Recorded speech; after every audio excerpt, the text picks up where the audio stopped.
Yo, yo, yo, what up, everybody? That's right, America. It's the Nerd Strip Club. We back, man. We know we've been gone for a while, but we're here, man. We got a lot to talk about. Y'all haven't seen us in a minute, like what we've been up to. We've actually been secretly trying to take over the world. So that's mainly what's been going on. So if you ain't seen us and it's about to be a whole new world takeover, then you know what happened. But anyway, man, it was good to be back. Slim, how you been, man? Hey, still alive, still breathing. So we blessed. We blessed. And guess what? Bow down to your new leaders. It's the Nerd Strip Club. You know it.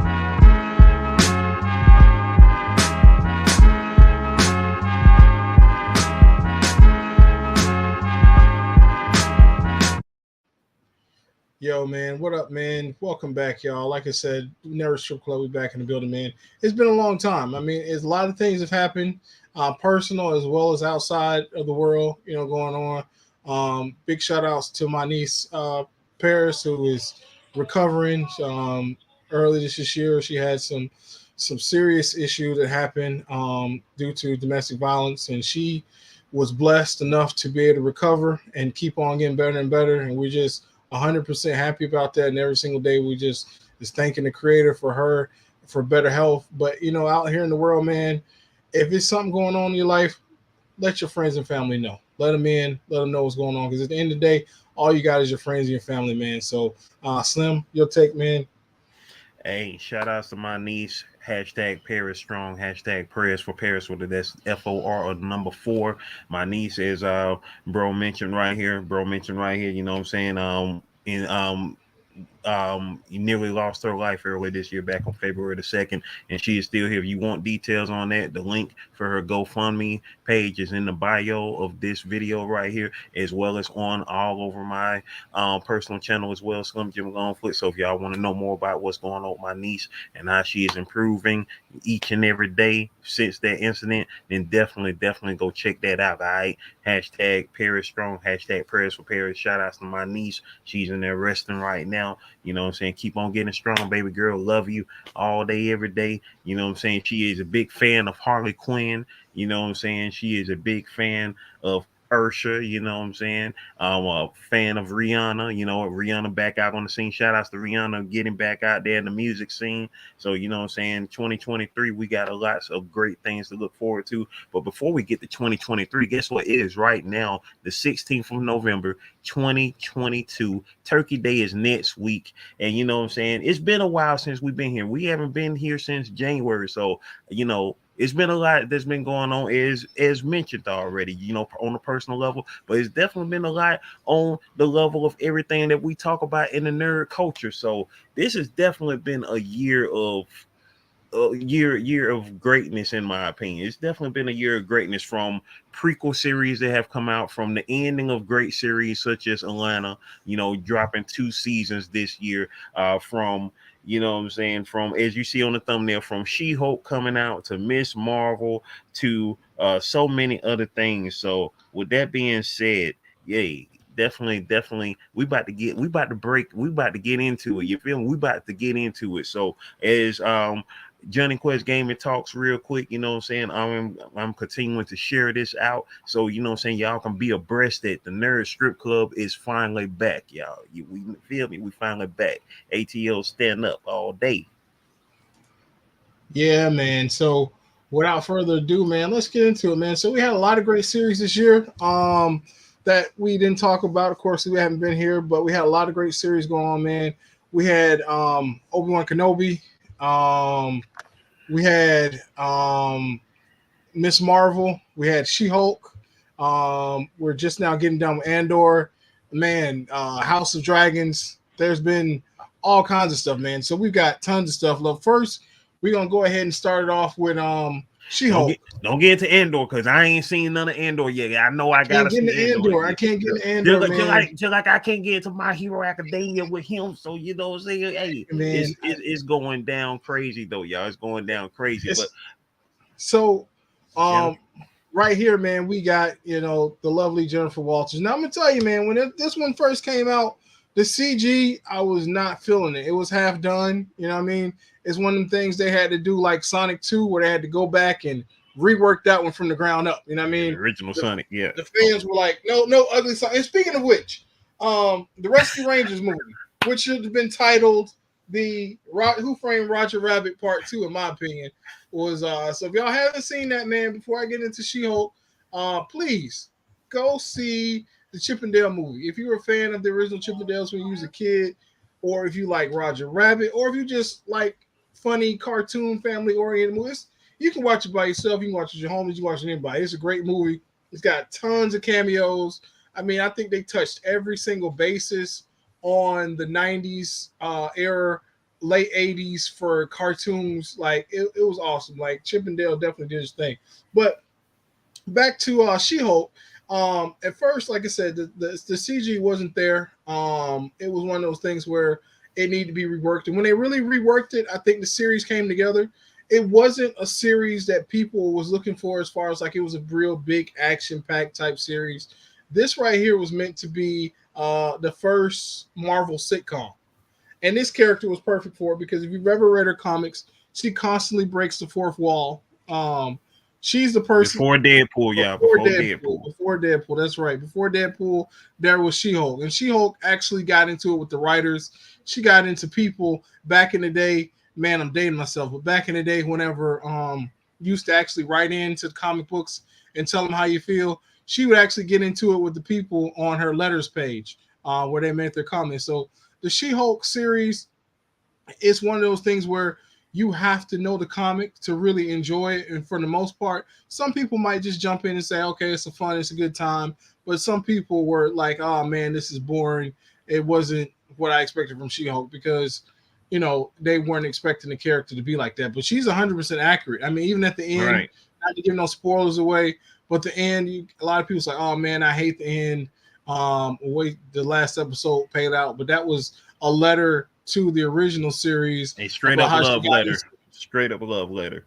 But I will say though, the Hulk design, the Kid Hulk, the Hulkling, he was horrible. They could have kept that. Like that was my man's hair was all over the place. Like he looked like Kid Man Bun. That's what he looked like. He got in an argument with the barber, and guess who won? The barber, because that boy, you know, I mean, that's how his powers work. You know, as far as being raged out for the Hulk, yeah, you got a lot to be angry about, young man. That's a bad haircut. But what was your thoughts on the show, Slim? Yo, She-Hulk, first and foremost, shout outs to Tatiana, who I've been a fan of since Orphan Black. You know what I'm saying? It's funny, like Orphan Black was one of those series that, like, I didn't even like. I first came across it when it came out back in 2013, and it was one of those series where you didn't know what it was going to be about until, you know, when you see the first episode and it's like, wow. And when you get into that first season, you're not only enamored by the story, you know, the craziness of the story, but the acting of this young lady right here, Tatiana, who definitely played the crap out of the characters that she played on that show, Orphan Black.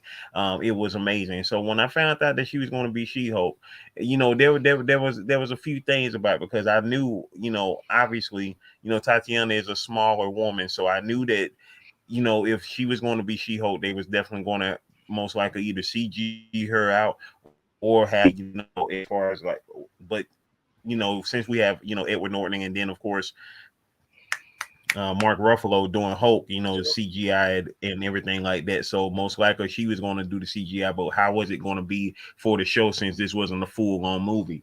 But Tatiana, overall, she captures the essence of both Jennifer and her She-Hulk persona brilliantly. She does it so well, you know what I'm saying? So, and you know, for some people, you know, it's like, you know, I mean, you can really tell who really reads comic books when you see series like this, you know, of characters that, you know, wasn't that well known outside of the comic world, because it's like, okay, if you think they just created She-Hulk, then you definitely don't know what's going on. Like She-Hulk has been around for over 40 years, came out the year that we were born, you know what I'm saying, created by the late great Stan Lee, and you know what I'm saying, She-Hulk has been around for a minute. And if you didn't have any inkling of her, I mean, that means that you didn't ever play video games. I mean, you didn't know nothing about comics, period. So if you think She-Hulk is an all brand new character because of the quote unquote woke era, then you just need to go sit down or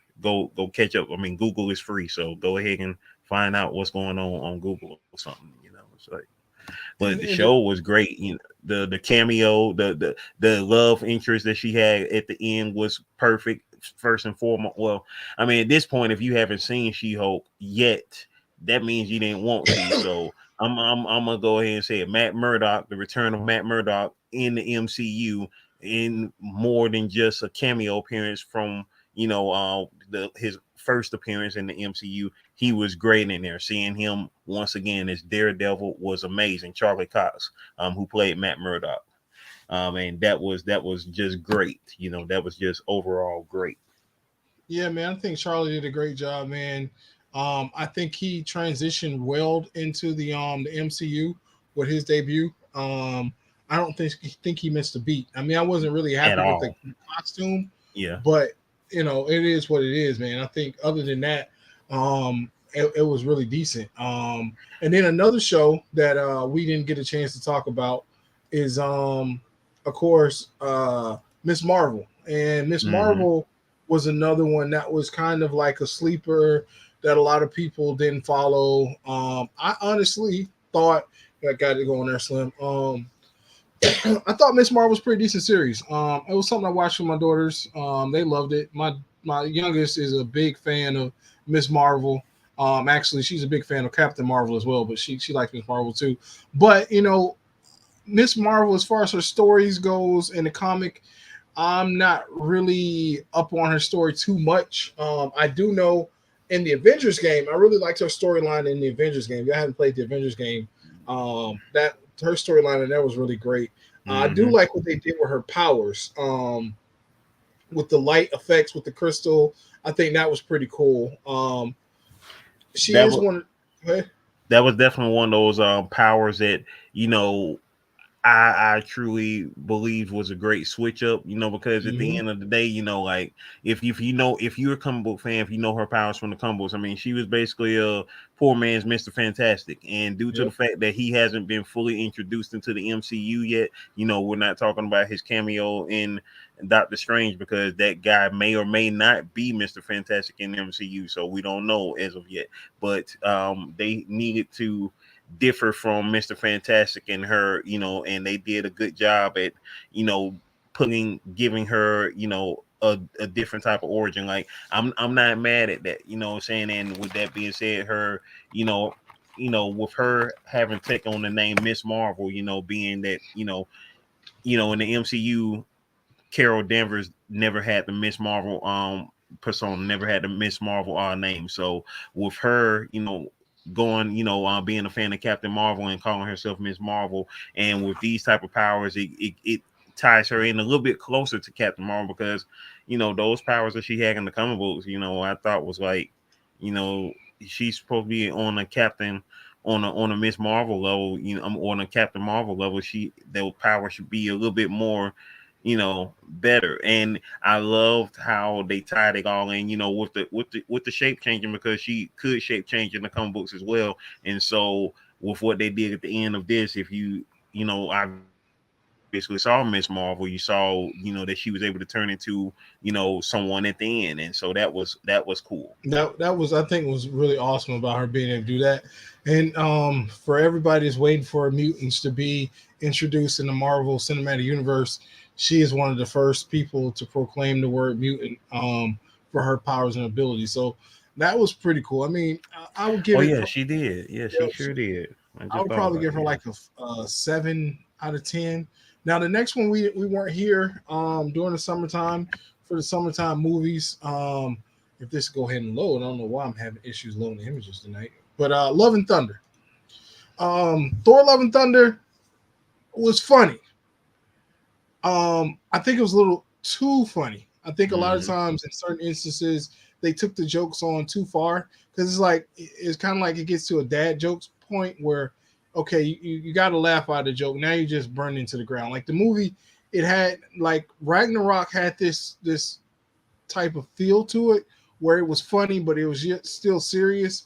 I think this one went a Mm-hmm. little bit too far. Yeah, they were trying to capitalize off of the appeal that they got in Ragnarok and Thor himself. Even though I know I can understand that the character went through a great deal between Ragnarok and where he is now, because you think about the fact that, you know, this is Thor post Ragnarok, post Endgame, where he had his, you know, whole downward spiral, you know, became, you know, the big Lumboski, and you know, worked his way back. So he is in a different mindset than he was in from, you know, before Infinity War, because, you know, Ragnarok, of course, y'all, well, you know, I mean, if you know, Ragnarok took place before, you know, Infinity War and Endgame, and so, you know, he went through that whole downward spiral, depression and whatnot, and now after Endgame, after, you know, the defeat of Thanos, you know, he's a little bit more chipper. He doesn't have as much weight on his shoulders, because even though he's Thor, he's still basically the, you know, the king of Asgard in a sense, but he doesn't have that responsibility since he gave it to Valkyrie, and he was out hanging out with the Guardians of the Galaxy. So you can understand that his personality is a little bit more lighter, but, you know, they put too much of that lightheartedness in the film. They was trying to saturate it, you know, like trying to Too much. one up on Ragnarok, and with the type of villain that they was facing in Ragnarok, I mean, in Love and Thunder, which I think was perfectly played by Christian Bale. Seeing him as a villain again was he, you know, like you and me were saying when we first saw the movie, we was like, I mean, shoot, if it had been reverse roles back in the Dark Knight, it probably would have been a whole different situation. Like, imagine if Heath Ledger had been Batman and Christian Bale had been the Joker. That would have been crazy. And we know Christian Bale can, you know, even though, hey, if you don't know me by now, I'm about to let y'all know. Let me get real big real quick. I am not a fan of Christian Bale as Batman at all. At all.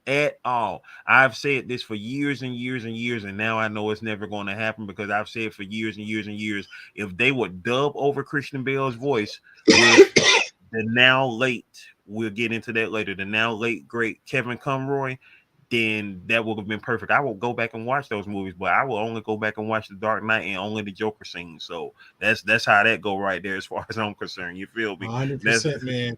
Straight up. 100% feel you on that. I mean, for me personally, I think that as far as we go with characters and villains, the man should have definitely been a villain. He was not a good Batman. I couldn't understand him. I get what they were trying to do, but it just wasn't the role for him. Now, Christian Bale, I was hyped. I'm not gonna front. I was 100% hyped whenever he was gonna play Batman. When I heard about it, this was after watching Equilibrium. Y'all ever seen Equilibrium? It's with him and Taye Diggs. It's like in post-apocalyptic future. It's kind of like the Running Man meets the Matrix, if that's a good analogy for it. One famous scene in there was this thing he did with the gun kata, where he literally fought everybody in the room with the guns and never fired a shot. Like, he cleared out a whole room, and these guys were like really proficient at weapons, and in this weird post-apocalyptic world. And he was just awesome in it. Like, he was like a young John Wick. And it was awesome. And I was like, man, he gonna kill Batman. And then when he got to be Batman, it was Tybo, and it was it sounded like Animal from the Muppets. Yeah, it was funny too. I was actually watching a review the other day. Got brought up a very funny part. There's a scene in the movie where the lady comes over to Bruce Wayne. She's like, Bruce Wayne, there's a man that you need to meet. And he's like, who is it? And then he looks at it, and it's a guy. It's a bald guy, and he's like, he looks at me, he's like, Ra's al Ghul. And she's like, yeah, Ra's al Ghul. And it's like, this dude is like the least charismatic person that you want to meet in the entire place. Like, it's like, who the hell? Just like, oh my God, you got to meet this guy. Like, who? He doesn't even say anything. He's like tattooed, like, And so she walks off with the dude, and meanwhile, Batman is talking to the real Ra's al Ghul, who was played by what's your man name? Liam Neeson. Liam Neeson, yeah. So it was funny. It was like it's really bad directed. I mean, Dark Knight, Chris Nolan is a great director, but besides Dark Knight, no. Batman Begins, I fell asleep in it, and I'm a big comic book fan. So for me to fall asleep in that, it was horrible. And I watch everything. Now, the new Batman, which is another thing that came out while we were on our hiatus. was an amazing Batman. If you play Arkham Asylum, if you know anything about the Dark Knight, you know anything about the Dark Detective, it hit the nail on the head. Patterson. Now, if you had told me a few years ago that Chris Patterson, the boy who shimmers, I'm saying Chris Patterson, I'm thinking about Chris Nolan. Robert Patterson was going to be Batman, I would have laughed in your face. I would have been like, what? But again, he pulled another Heath Ledger on us. It came out from right field.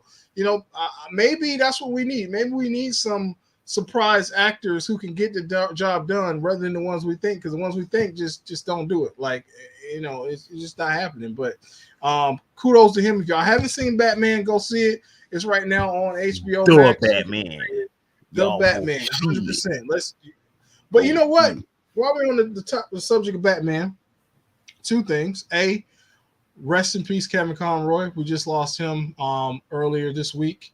One of the most famous voices for Batman that you're gonna ever hear. He really made the stage for Batman and his dark persona. A lot of stuff going on with Tim Burton right now. Not a big fan of his, but I will tell you, Tim Burton, as far as what he done for Batman, he brought back the Dark Knight like it was originally meant to by Finger in the first place. He really did that. And so with Kevin Conroy, he was just the voice of Batman. I mean, he was the Dark Knight. He was as dark as you can get, and they had a couple opportunities to bring him to the limelight, but I'm still going to say this on wax. I think WB hates Batman. I mean, I really think the WB might hate comic book characters in general, but that's just my personal opinion. But, he did a really great thing. But back to what I was saying about the movie wise, why haven't we got a decent Mr. Freeze movie with Batman? You have the darkest storyline. The man literally is a head inside of a body. Y'all could do so much dark, deep storyline with him that you could possibly think of a movie, a tearjerker, another Dark Knight, if you will, but they don't do it. Mr. Freeze was Freeze. It's time to get cold. Chill out. Like, what? I don't know. I digress. And when it comes to Arnold in the 80s and 90s, the king of action movies, one of the kings of action movies, Arnold Schwarzenegger, Mr. Freeze was never on my radar. At that time, the perfect person that could have played Mr. Freeze was the same perfect person who played Professor X, and that was exactly Patrick Stewart. Right. Exactly, Patrick Stewart, 100%. And said and the other person is this I don't know his name, but I'm trying to think of what movies he's in. But you know who I'm talking about if I could think of a movie that he's in, because I see his face in my head. He basically almost looks like Mr. Freeze. He's bald head and he's got those deep high jaw. You talking about? You talking about the dude from? You talking about the dude from Breaking Bad? No, wait, talking about Walter White, talking about him. No. I could see Walter White playing Mr. Freeze, honestly. He'll be good. He'll be good too. My boy, he'd be good too. But it's if I could think of the movies he's been in, like I could see his face as clear as day right now, but I can't remember nothing he was in, and I don't even know his name. When I see him, I'm gonna let you know. Dang, he's been in stuff though. Dang, I'm trying to remember what he's been in. But he's got Mr. Freeze face. Like if they had to do Mr. Freeze now, I don't know how the guy look right now. But dang, who? Oh, I'm trying to think. It's gonna come to me though. But that he's got a monotone voice. Who that? Giancarlo. Hear me out on this now. Oh yeah, well, yeah. I mean, Giancarlo could almost play anybody in the sense. He could almost play anybody in the sense. Like his draw is Mr. Freeze. Right. Like, yes, Batman, I will freeze you today. Like I mean, he's got that deadpan resurrecting my wife. Yeah, so right. That deadpan. I think that you thought you was going to get away with it, but that's fine. Like he will be perfect. I'm trying to think who you're talking about. I can't. Man, if I knew that dude's name, you'd be like, "Oh yeah." If I can't, I'm trying to think. It's gonna come to me because he's bald head. Dang, what movies have he been in? He's a white dude. He's almost got like a robotic looking face. I mean, he outside of Patrick Stewart. What movie did he play in? That's what I'm trying to think. I can't think of nothing he's been in, but I've seen him several times though. He's like one of those background actors. Like he's not like one of those lead dudes, but he's not a Bill Nunn, is he? He's pretty much like Bill Nunn. Rest in peace to Bill Nunn. He's like a Bill Nunn. R.I.P. Bill Nunn. Like, R.I.P. man, I can't think of what movie he's been in, but he's been in. If I can remember one movie, like I see his face as clear as day right now, but I don't know his name. I can't even remember what movie I seen him in, but I see his face as clear as day right now. It's crazy. And so I'm trying to think. Oh man, you got me thinking about this one. I'm trying to think, who is it? Yeah, cause like I see his face, but it's like I can't see nothing around him. Like I can't see no scenes. I can't see nothing of his face. Hey, bro. Like, dang, I can't. If I see him again and so I'll be like, oh, I know what I'm talking about. It'll come to me. Probably not now, but it's gonna come to me. But that guy, just feel free to blurt it out at the end of the show, like before we go to credits. We're like, right. Okay. Just like what movie was that? The Princess. Yeah. Or the Princess, like the dude at the end, like I felt it. Shout out, like my bro, the Princess. That if y'all haven't seen the Princess yet, yo, tell them about the Princess, man. Classic. Hey man, all I can say is it's hilarious because the reason why I saw the Princess was my daughter, my 3-year-old baby K. She was like, I want to see that movie, and it's got the princess on there, and I'm like, okay. But I had heard something about the princess, but I didn't really put 2 and 2 together. So we put it up, we watch it, like watching a few minutes. It started off with her in the castle and the dress and all that, and I'm like, okay, it's princess. And then next thing you know, it go into a Kill Bill type fight scene, and you just like, what? What is this? What is this? Like the raid type joint. Like you got all the fight, and it's awesome. I mean, the raid in the castle, y'all. The raid in the castle. It's the raid in the castle. It's dopes. The great fighting, great choreography. It's a 10 out of 10. It's a 10 out of 10 for me. I mean, if you haven't seen it, go see it. You can see it on Hulu right now. I think you can download it on Google. But it's one of them things. If you like action movies, definitely put that in your list of movies. Speaking of action, you want to pull that up, Slim? Another thing that we haven't got to talk about this summer is this right here. Before we get right into it, even though he wasn't on my list, but I just looked at him though. Stanley Tucci would be a good Mr. Freeze too. Yeah, true. Yeah, he would be a good Mr. Freeze too. Boom, y'all. Now, before we get into this, I have not read the last book. I got the last issue of The Last Ronin, but I ain't read it yet. But go ahead and let them know if y'all don't know about it. See, hey man, if you don't know about The Last Ronin, man, you need to be about The Last Ronin. So basically, The Last Ronin is pretty much the end of the Ninja Turtles. In a very brutal way for the Ninja Turtles. Apparently in the future, the Foot Clan, the mutants, and the Turtles have all came to some type of what you want to call a truce, basically, right? With the Shredder being gone, with the birth of Karai, son, who is now the new, will take over the Foot Clan, will be the new Foot Clan leader and whatnot. And so the truce, something happens and somebody breaks the truce. And so we don't really see a whole lot of what's going on in the foreground, but through a lot of going back and remembering stuff, you see each turtle's death. And spoiler alert, because I'm about to get down on all of them except for the final death. Okay, I'm not going to tell you who is who, but the first death I will tell you. It happens because the Master Splinter gets beat up real bad on the verge of dying, and so one of the turtles, you can guess who it is, he decides, man, to hell with that. I'm getting revenge. I don't care who does it. And my man goes in there and he wrecks shop. I mean, and then they do their thing, but he still wrecks shop. That's right. Raphael, man. Raphael goes ham. And the only person in there is Karai and the Foot Soldier. And so at the end of it, him and Karai is fighting.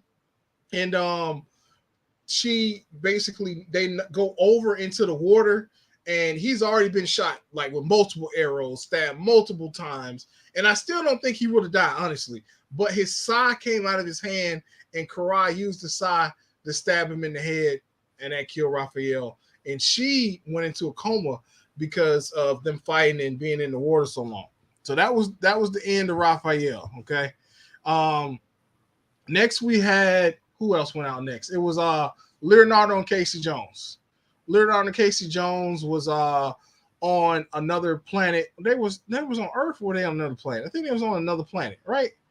I think so. It's been a while since I read the books because I wanted to wait till I got into that last issue.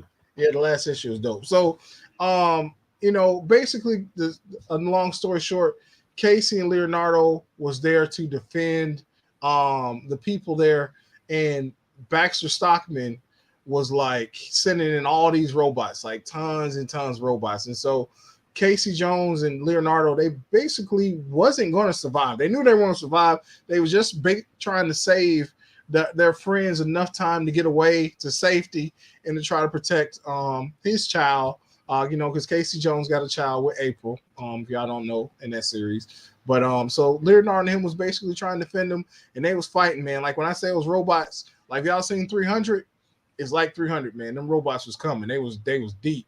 Baxter Stockman was sending them left and right. And Casey and Leonardo was doing everything they could to stop them. Unfortunately, Baxter Stockman said, you know what?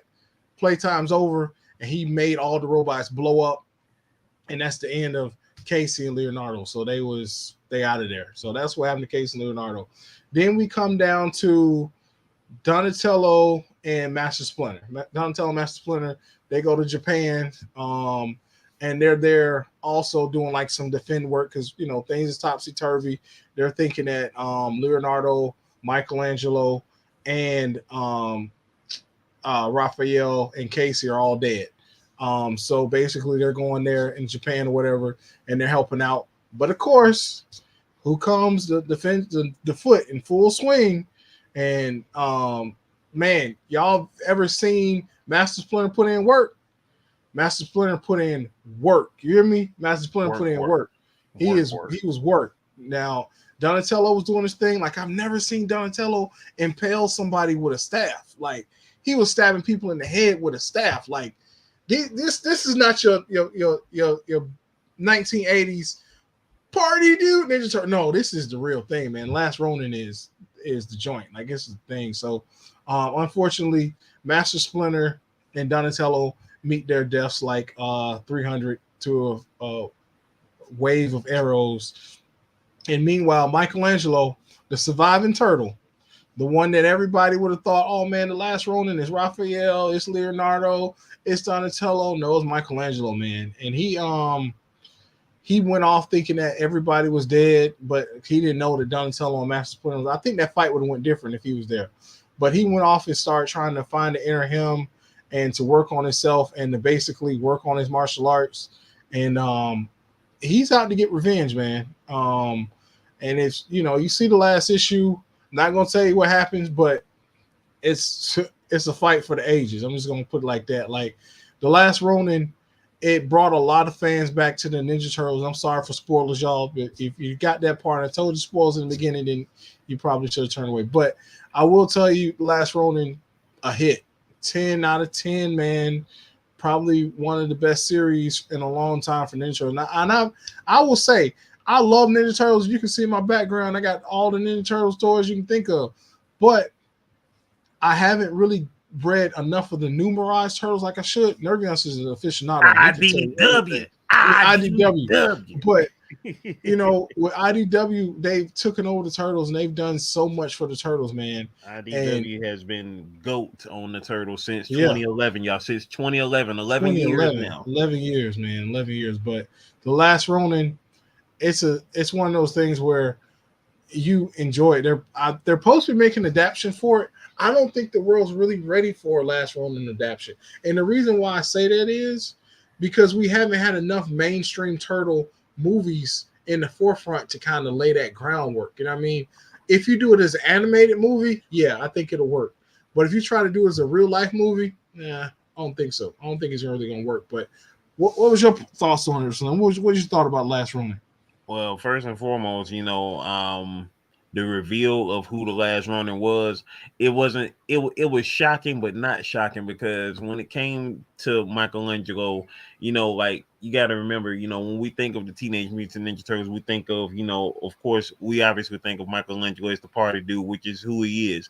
But at the same time, you got to remember, like, you know, these we're meeting them as, teenagers. They're teenagers when we meet them, and so of course that's who he is. But as of course they end up maturing and get deeper, and then of course the losses that he took, his whole family is gone. He isn't that same party animal teenager that he was, back then, obviously. So we had to see how Mike get down. What I'm saying? We had to see how Mike get down, and you know with that being said, Master Splinter, Splinter period, what I'm saying, he taught all four of these turtles, what I'm saying, the ways of the ninjutsu. And he hold on for 1 second, hold on real quick, sorry.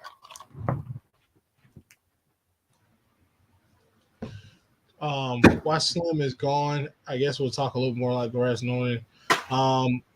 Great story, man. There's a lot going on. They actually got the figures because, like I said, I'm a huge figure collector. So if you guys are out there looking for the figures, there's a company by the name of NECA. They make some awesome figures, and they've made the last Ronin figures, and they look really amazing. While Slim is telling you about those, I will pull up some images so y'all can see the figure as well. But go ahead, Slim. Yeah, and so seeing Mike on that tip, seeing Mike get down like that, as an older, older turtle, older turtle man, what I'm saying, that was freaking amazing. And the thing once again, oh, also, let y'all know also, because if you haven't checked out Johnny Quest Gaming's channel, he's been doing some great toy reviews this year. So definitely go check out his channel, specifically on the NECA turtles that he's done, the spun that he's done. But these joints right here, as you can see, these joints right here. Let me show y'all. Look at that though. The That NECA, clean.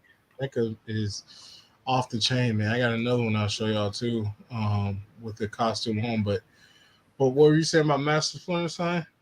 But Master Splinter, you know what I'm saying, he know his stuff. You feel me? He know his stuff. And the fact he taught all four of these turtles the ways of ninjutsu. And of course, you don't know what all they know, but when it came to their weapons, they gravitated towards the weapons that they had. And for those that don't know anything about the IDW series, the turtles and Master Splinter themselves are the reincarnations of a feudal master named Hamato Yoshi. Of course, y'all know Hamato Yoshi, is some type of relation to them forever in the comic books. Originally in the original story, Hamato Yoshi was the owner of this pet rat Splinter.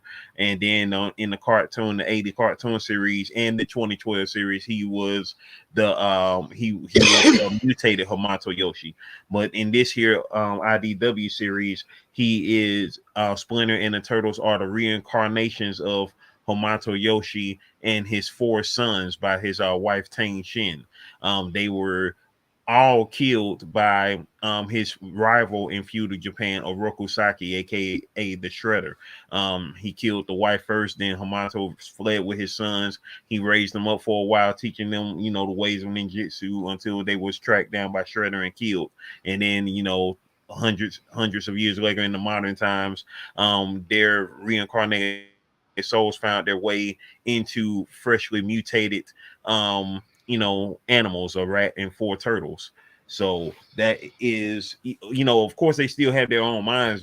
Splinter, he was aware of his past life, not so much the turtles themselves. They were just living their, you know living their current lives, and they wasn't really connected with their past lives until later on. Like Michelangelo, he's the only one of them who can actually speak full Japanese. He can speak and write full Japanese. You would think Leonardo would, but he doesn't.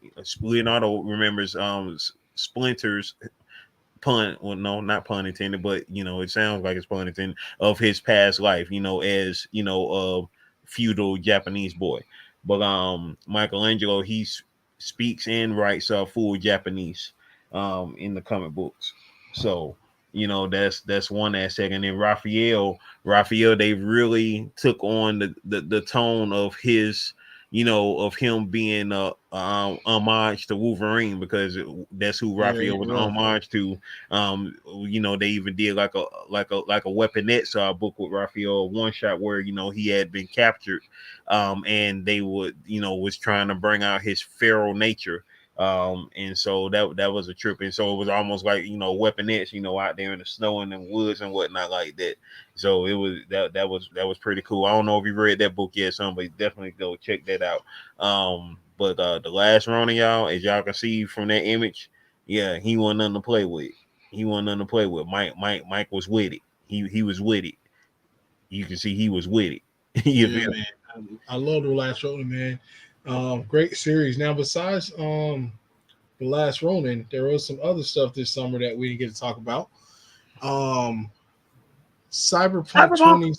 2077 Edge Runners. Now, Cyberpunk, man, when that game came out, it got a lot of bashing. I played it. I thought it was great. I played it on Series X.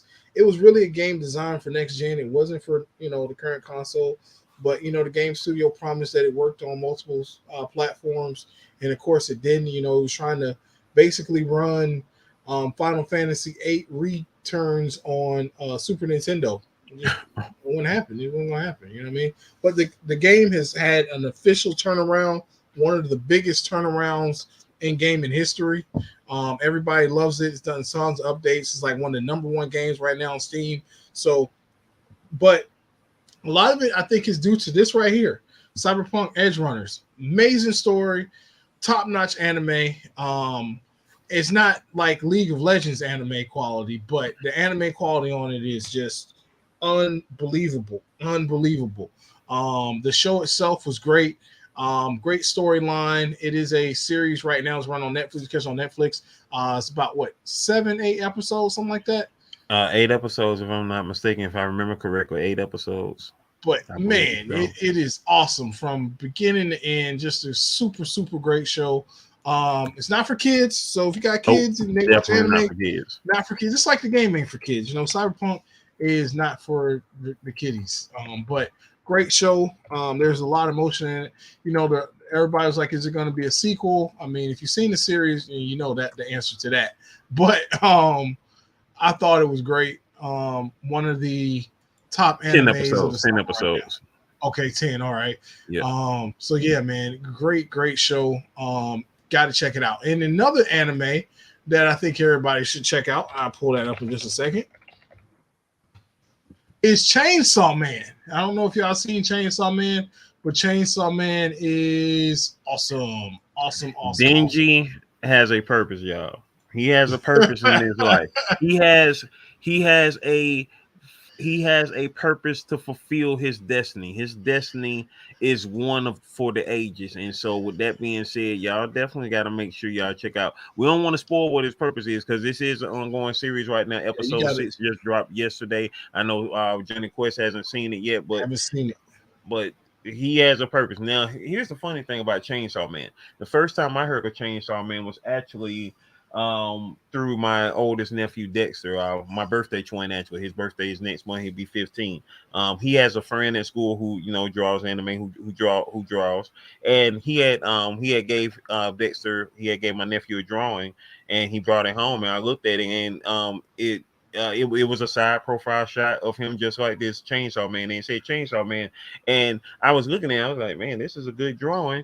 And for a minute, I thought that that the kid probably created this character, like created a character in Chainsaw Man, because I was like, that's such a simple name, and it's not many of those names that are still out there as far as like being created. But at the same time, I was looking at the detail of it. And I was like, I don't know, like this looked like it might be something, but I didn't think much of it. And then late September, early October, that's when I seen the previews of people on YouTube talking about Chainsaw Man coming soon, the anime coming soon. And I was like, oh, okay, so it is a manga that has an anime coming out. So I was like, that's what's up. So shout outs to the kids out there who are, you know what I'm saying, up on stuff. Like for that kid to have drawn, that means that he reads manga.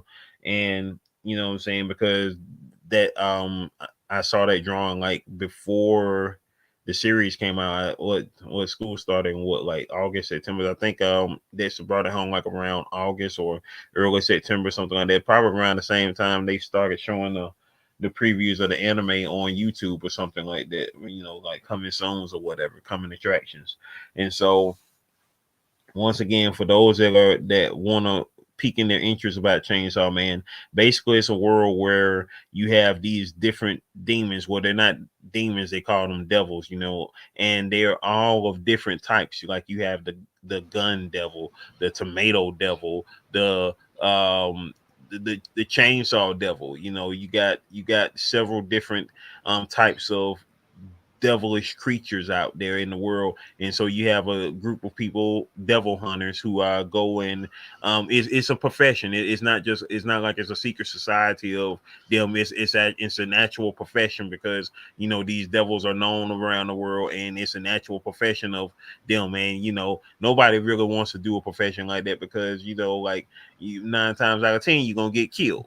Right. So Which is crazy, because these devils ain't no joke. Like, I mean, they seem kind of outlandish, but they are vicious. Like, they got some crazy stuff going on. Like, you know what I mean? They wait till you pretty see tough. episode 6, bro. I can't wait, man. I cannot wait. As a matter of fact, when we finish this up right here, we watching episode 6. All right. Yeah, we watching episode 6, because you know, like I really wish, you know, you know what I'm saying, YouTube, for anybody that's watching this in the replay, you know what I'm saying, that we had more time to do stuff like reactions and, you know, more reviews and stuff. But that's why we're playing catch up right now, because we want to let y'all know that, hey, we still here, we still alive, and you know, we trying to do as much as we can, as you know what I'm saying, men's with responsibilities. You feel me? Men with responsibilities. Like, we got books we got to get out, we got, you know, stuff to talk about. But I'm glad that we are at least here, still alive and kicking, and able to have,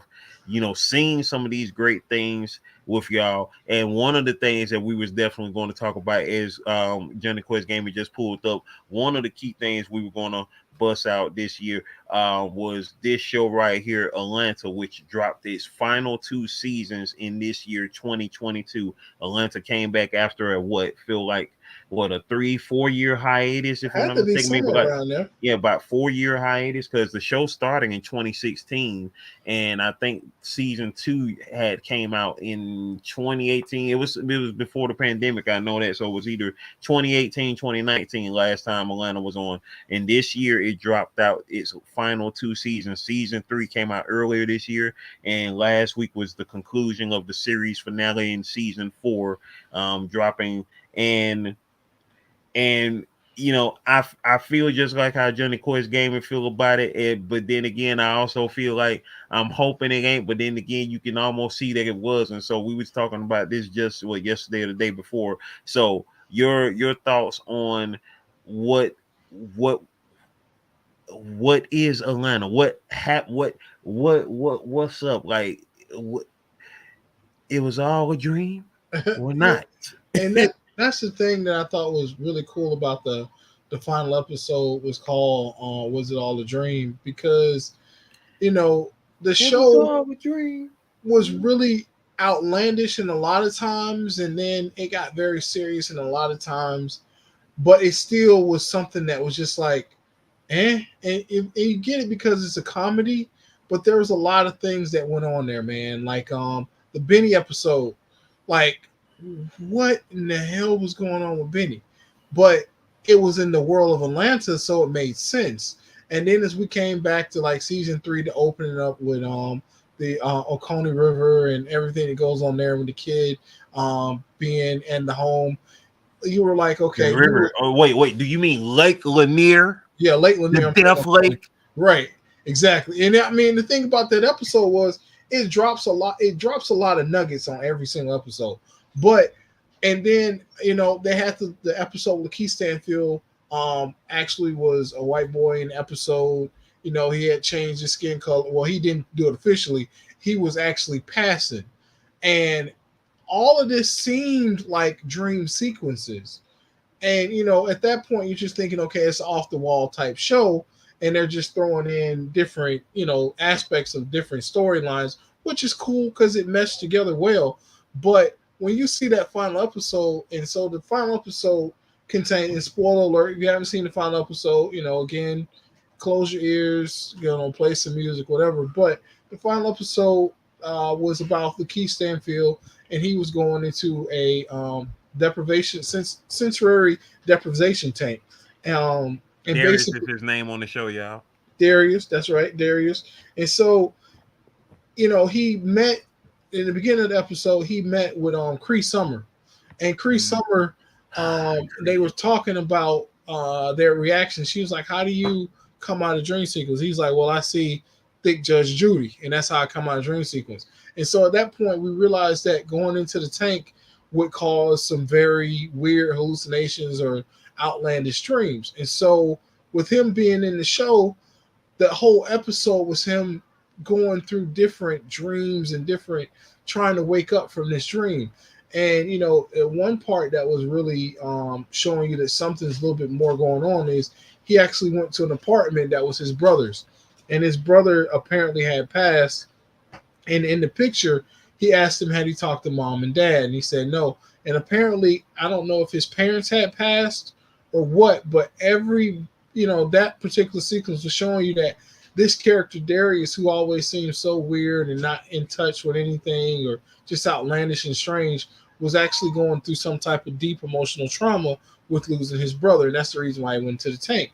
So, at the end, he had stolen a car and was really weird. He saved the crew from this all-owned black sushi restaurant, which was funny within itself.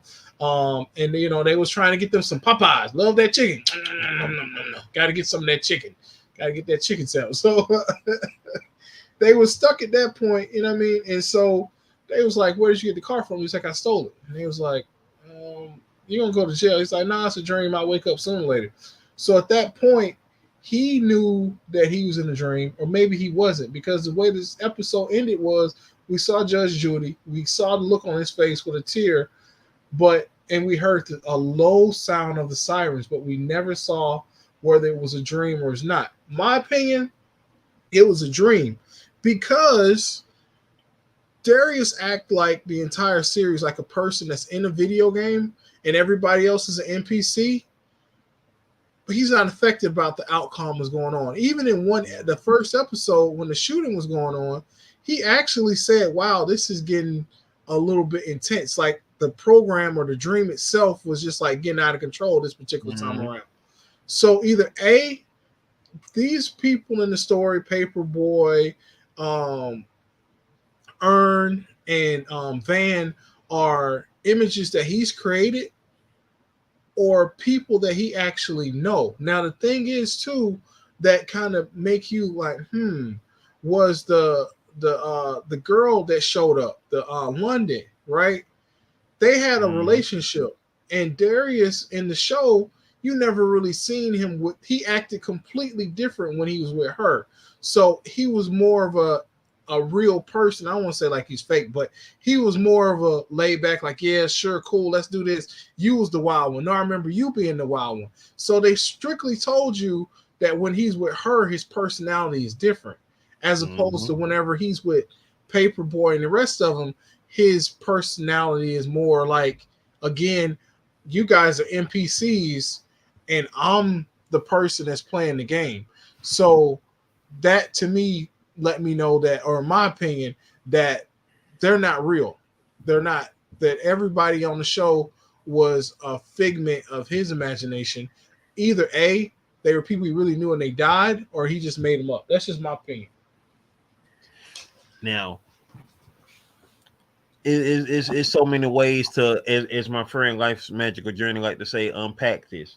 Now, when you think of this series from beginning to end, just like how you stated back there in the parking lot where he was like, "This is getting intense," like it makes you wonder right then and there, okay, like, was he in the tank at that point? Like where, like at what point, like it's almost like anytime that I almost feel like that anytime you saw Darius on screen now, could he have been in the tank this whole time, or could he, at this point you don't really know, because at this point you don't really know whether he was in the tank the whole time or he was imagining things. Like I think like as far as like when you saw the scenes with whether it be Ern and Van by themselves, like the camping trip with the kid, that was great. I was ecstatic that episode ended without anything crazy happening. You know what I'm saying? Like I was like, dang, I hope the kid don't get killed or something like that,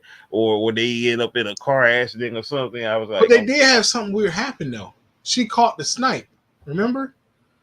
That is true. So it's always something that's going to take you out of reality on that show. That is even when true. what's name got attacked by the board, right? Dang it, yeah, right. Man, and Paperboy, he don't need to spend no time by himself, because Paperboy be going through some things when he by himself, like for real. Like from that instant where his fans came to, and it's so crazy because people think, like, man, that wouldn't happen. Like, why would your fans come after you? I'm gonna tell y'all right now. Let me tell you a story. If I haven't told it before, on here. I remember when I was at the library. This was like, this was over 10 years ago. This was in the late 2000s, early 2010s, like between like 09 and 2011, somewhere around there. Anyway, I was sitting there at the computer. I was on the computer on the internet, and I saw these little kids next to me, little teenage boys, about 14, 15 years old or whatever. And they was looking at Gucci Mane, and they was like, man, look at Gucci Mane. Man, Gucci Mane, he can rap, man. He's good, man. I love his flow. They was, talking about how cool Gucci Mane was, talking about how great his rap flow is and everything like that. And it's like, man, hey, you see that chain he got on? Man, that chain nice, man. I bet, I bet, I want to get that chain right there. But nah, man, shoot, Gucci Mane, he probably got a gun on him, so you probably couldn't get that chain. Nah, man, well, I'm gonna try. I get that chain. I be strapped up too. I'm like, it went from them praising Gucci Mane to wanting to rob him. It was insane. I was sitting there like, am I hearing this? Like, they went from praising him to wanting to rob him. It was. That's facts. That's real life. It was just, that's the thing, man. Envy and jealousy are the same person with a mask. So, and so with that, and so like Paperboy, his situation is going on by himself, crazy. Ern, how about the episode, episode 2 of this season, with like I ain't see that's why I know I gotta stay prayed up, because Ern had the opportunity to get back big time at a person who effed him over for no reason. The lady at the airport, wanted to be extra racist, not just with him, because the coworker said that she be like that with every black passenger, and so Ern having meanwhile she wanted to get with the dude that's across the street from her. That was right. lusting after. Right, exactly. Lusting after Mr. Mandingo. So with that being said, Ern having resources now was able to get back in the best way, because I was. But that show you it's a dream too. You think about it. How outlandish is that? The steps that he took to destroy her life. You know what I mean? And with that being said, son, I mean, you gotta wonder, like at that point, when was it all a dream? I mean, what you know what? It probably was, because for the last episode to be titled "It Was All a Dream," like you got to think of the wordage of that. Of course, it being famous key line in the Juicy song, "R.I.P. to B.I.G., R.I.P. to Biggie." It was all a dream, and so for the fact that it was all a dream, that's telling you something. It's not like it's saying some of it was a dream. It's saying it was all a dream. So I 100% think it was all a dream, because just looking at some of the things that happened, like the black reparations, that was a dream. Oh yeah. Because the thing is too, a lot of things that happened in those sequences didn't reflect over into the over into whenever you saw them together. You know what I mean?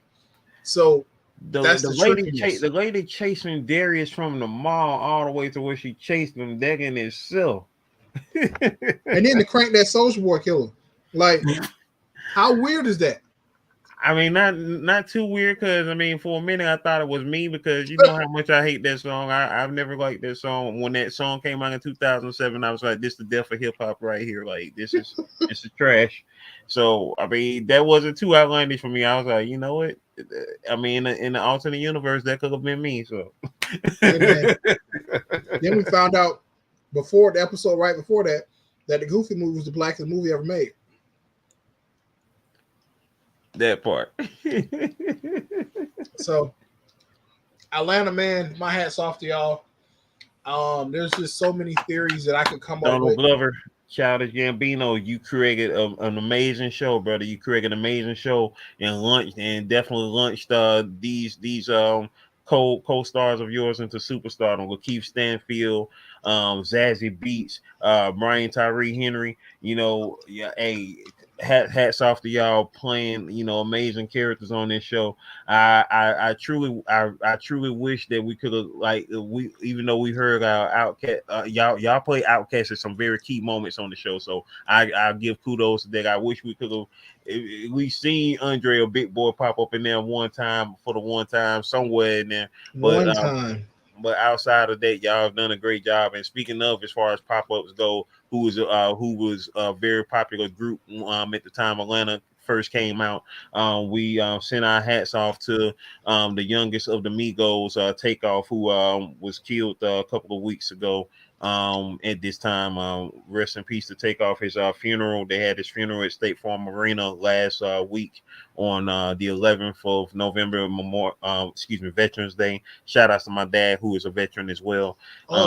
Rest in peace to Takeoff once again, killed senselessly. I don't even want to think about it anymore. Like when son told me about that, I was like, you know, like that's definitely got to be the most senseless killing in hip hop history. It's really ridiculous, man. I mean, we got to get to a point where we don't handle every single disagreement we have with a gun. Like today, I don't know if y'all seen the news. Yeah, I mean, he stopped being punks out here. That's true. Like this boy today, he just killed 3 boys in college on a bus because they was bullying him. So that's 4 people. You know, that's him going to jail and 3 lives lost over the fact they was bullying him. You families affected. All families affected. Everybody's affected. Did I tell you about what just happened last week at the Waffle House right up the street from me, son? You ready? Since we get on here. Okay, check this out. Dude, he worked there. He a cook, right? He was off. His co-workers, they let him in to get a meal that, you know, he had ordered. He ordered the meal from up there. They let him in. It was customers outside. They was mad because he was able to go in, but he works there. You know, they let him in because he works there. He was getting his meal. You know, a customer outside was mad because he couldn't go in and get his meal. Blah blah blah. Dude, he came out. The customer was still mad at him. Blah blah blah. All that. Guess what he do? What? He shoot him. Wow. And he killed him. He killed this 24-year-old boy. This 24-year-old cook who was just getting his meal from his co-workers, because the co-workers, they know him. I mean, they his co-workers. They let him in, get his meal, he out. And they mad because they couldn't get their waffle or whatever crap he was ordering. Now you gonna be ordering, you know what I'm saying, soap on a rope. So let me say this, man. Let me say this 100%. There is so much mental illness in this world that ain't being checked. That's not being checked. Just like everybody get a checkout for themselves by going to the doctor because you think you done got burned or whatever you got going on. You got a growth growing somewhere. Your mind is every much a part of your body. The most important part of your body. Right. It is what gets you through every single day. Everything. You can live without a foot, without a hand. Your mind and your heart, your lungs, your major organs, you can't live without. But your mind, you definitely can't live without. And that's something that people need to start putting more time into their mental health. Also, people that are around them. hey, if you know that somebody's around you is not stable, get them the help that they need, Right. because, and then this goes out to all the politicians. Y'all probably won't listen to the nerd strip club or anything like that. Stop enforcing laws to carry firearms for normal people. Kemp. Put down the firearms. As a matter of fact, police officers, you need firearms, but it should just be kind of like what, unfortunately, like how they had on Watchmen, where the guns are not able to fire lethal shots until it's been released. The All right. killing has got to stop. Like this getting mad, angry, and the first thing you do is grab a gun. It's not like that. I mean, it's a life. You can't get a life back unless y'all know something I don't know. Unless you know that this is a video game, and I haven't been able to play the video game the way I want to, then y'all should let me know. But other than that, it's not worth it. Stop it. Well, I'm gonna tell you right now. As much as we want it to stop, it's not gonna stop, because this is part of the Grandmaster plan, and I don't want to get too deep on y'all nerds out here. But I mean, if people are steadily dying, then of course what's going to be in better control, right? Population. Yep. And I thought it was funny too. They said that, so what was it, 8 billion people in the world, or something like that. How would you know? Right? Who is counting all these people? Because you can't possibly count everybody in the world, because everybody ain't on the grid. Right, it's people that are completely off the grid. How would you ever know? They tell Right. you whatever they want you to know. You think Right. what they want you to think. You Right. know I what they mean, want so, you to so know. y'all counting all the homeless people? If that's the case, go get them a home. If you Are if you you if you counting the tribes who don't communicate with people? You can't. right, you can't. Like how many ever? I mean, Oh man, yeah, now you about to make me go on something, a deep tangent. Okay. So with feel it. that being said, so we're talking about history and how they categorize us being, 20,000 years old, whatever, right? Mhm. But they said there was no smart civilizations going on at the same time. That's complete and utter bull. BS. Because just like how now we've got airplanes in the sky playing PlayStation 5, and there's people who are literally hunting with spears. Our Right now. civilization is getting to the point where we're warring all the time and might wipe ourselves off. Those people who have nothing to do with it, guess what? They're going to still be here. And whenever they do evolve, they're going to, well, I won't say evolve because there's no such thing as evolution, by the way, Mm. people.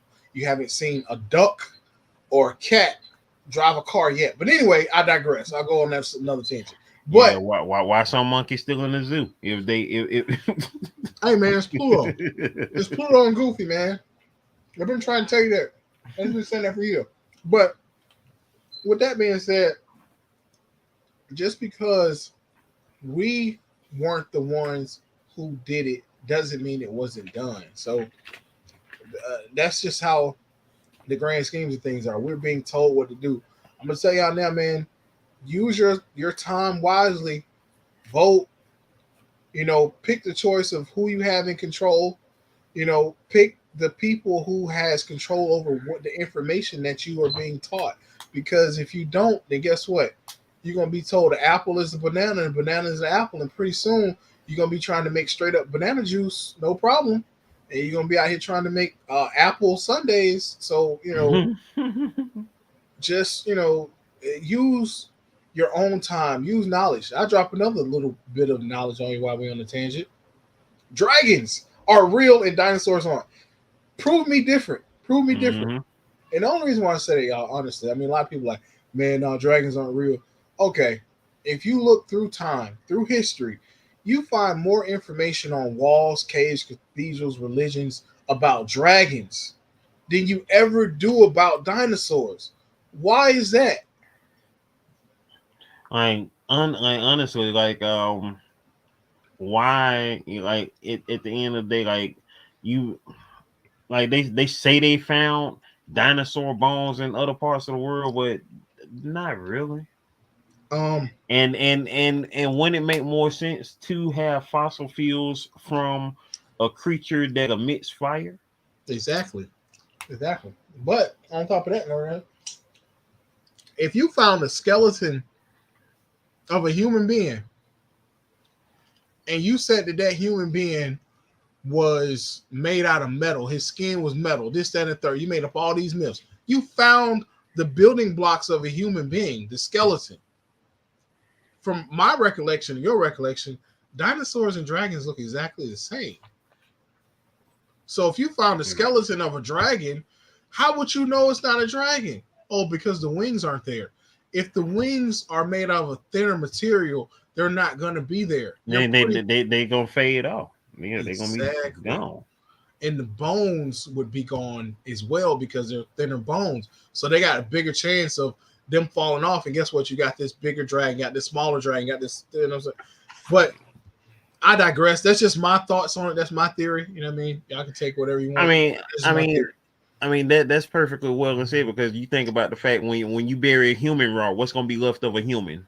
You know what I'm saying? In 100, 200, 300 years, if they in the hole, you know what I'm saying? Like you see what happens with humans, people who are, fortunately murdered and are found in the woods and whatnot after 5 years or so, and so you go 100, 200, 300, 400, 500, 1,000 years, you ain't gonna have nothing there.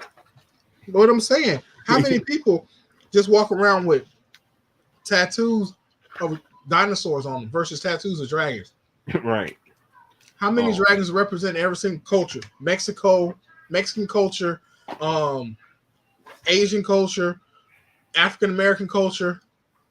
Every culture has some representation of a dragon, but none of a dinosaur. So I'm just saying. I mean, it might sound weird, but that's just my opinion. I don't sound weird at all, because the only time you really see, I guess that's why they had to create the Jurassic Park movies, because to try to push away the whole dragons aren't real, but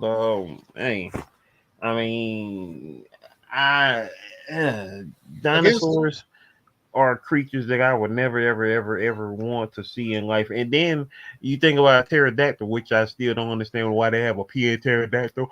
What a pterodactyl? They classify that as a dinosaur, but would that technically be a dragon? Right. So that's technically what makes a dragon exactly. Right. The fact they breathe fire. Right. I'm just saying. They're literally the same dragon dinosaur. As a matter of fact, that just reminded me. You know what I thought was always cool, and I don't think it's ever been questioned. But think about what was it? Is that Slag? Is that Slag who turns into a Triceratops? Slag, right? Autobots, Dinobots. He was a Triceratops. He of course he was mechanical, but he was a Triceratops. Exactly. Yeah. Grimlock. Right. Breathes fire. I think the only one who did breathe fire was Swoop. Right. And he was a pterodactyl. He's pterodactyl. And the flying one. Yep. So, but it's funny too, because you don't have Komodo dinosaurs, but you got Komodo dragon. Right. I'm just saying. I mean, I don't know.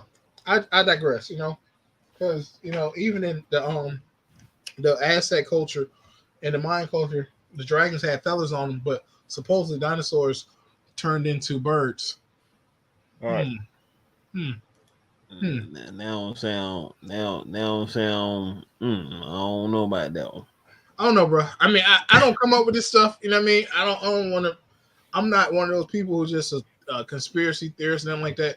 But I tell you, see, the thing is, when you start going down the rabbit hole of dinosaurs and dragons, then you got to look at what else is there.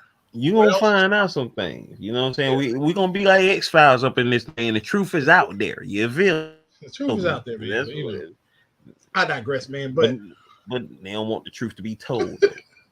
So, last thing I want to talk about, man, is Star Wars Tales of the Jedi. If y'all haven't seen it, please go watch it.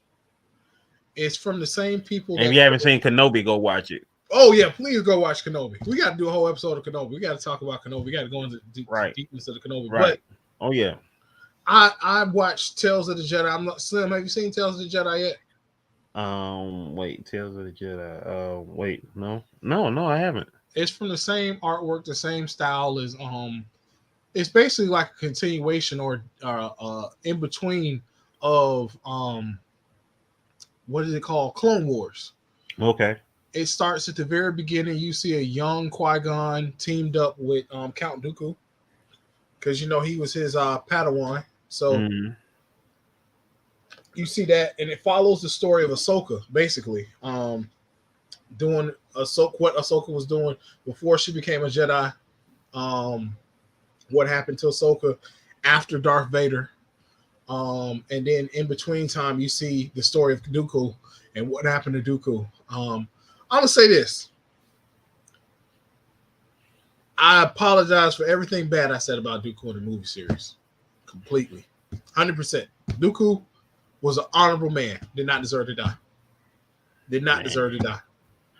Dang, homie. I will say he was probably the best Jedi walking. Wow.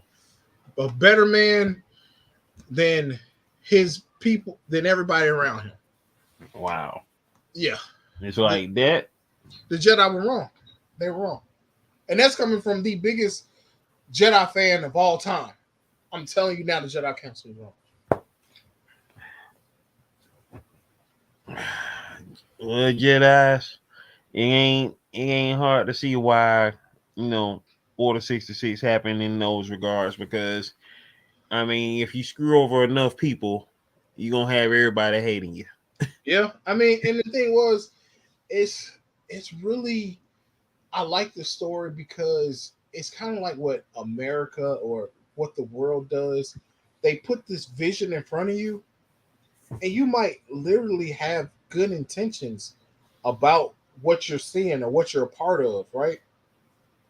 But if you don't know the bigger picture and not willing to look past what's being showed you into something else, then that's the problem. Like, you can never be so blind not to see everything from every single point of view. You know what I mean? Like, Exactly. It's just like being a European American, and none. I know that there are none of them would ever raise their hand to say they would love to be treated like black people. None of them would. They would hey, never raise their hand to say, I want to be treated that like a black person. hey, man. So with that being said, if you would never raise your hand to be treated like a black person, then that means that there is a problem. There is a difference. There's a huge difference, and I So what think we gonna do to change that, people? it's gonna start by one thing, y'all: getting the information, getting out, making your own change. Because ain't nobody gonna make no change for you. I mean, this show ain't even about that. Exactly. But ain't nobody Exactly. gonna. You had a president told you change, change, change, change. And guess what? Nothing changed. And nobody gonna make nothing change for you unless you do it yourself. It's gonna take Right. you, your friends, your friends' friends, your cousins' cousins, your cousins' cousins' cousins, and Put all your homies, your brothers, your sisters, that those many people that you might have on Facebook or Instagram that's in your DMs. It's gonna take all of them to make a change. But at the end of the day, you got to be able to see what change is necessary before you're able to do it. Because just saying that something is bad and never doing nothing about it ain't gonna never help. You can have a hole in the side of your house and walk by it every day and be like, man, that's a big hole in my house, man. right. That junk need to be fixed. And complain to Like everybody, like, man, you see that hole in my house? Man, that's horrible. These people own these houses 5 years, ain't never fixed no hole in that. Guess what you got to do? Get up there and fix that hole yourself. all right. Yeah, I can keep on saying stop the violence, but what you gonna do to stop the violence? Nothing. Like what you gonna do? And I'm gonna tell y'all what we gonna do. We're gonna leave y'all with this right here. Keep on living this life the best way you can. Keep on manifesting greatness on every level that you can. Keep on being great already within inside of yourself, on the physical level, on the mental level, on the spiritual level, on the emotional level, on the financial level. You know what I'm saying? That's what we're gonna keep on doing in this life. You dig? That's the only way we can succeed, not just for ourselves, but for those who we leave behind. You know what I'm saying? Those who we leave behind to keep our energies alive. Shout outs to my bro Johnny Quest Gaming, his auntie who passed earlier this year. Turning Red was an amazing movie as well that came out during our hiatus as well. So y'all definitely make sure y'all go check out Turning Red, who reminds him of his auntie, the lead in that movie right there. We got a lot to talk about. So hey, be prepared. We coming back full strong. We just had to hit y'all with this lucky 13th episode. Lucky, see, it's a mental thing. You got to know that it's lucky. Lucky, baby, it's lucky. You know what I'm saying? Jesus and his disciples, that's 13 in all. Even though Judas betrayed him, but guess what? That was a part of the plan. So what's in your plan? You dig? What's in your plan? Hey man, I'm just gonna mirror everything that Slim said, man. You know what I'm saying? Y'all do everything that you possibly can to make change. And the last thing I'm gonna leave y'all with, I don't know if Slim remember it, but I'm gonna say for me, dragons is real, and he gonna tell y'all this.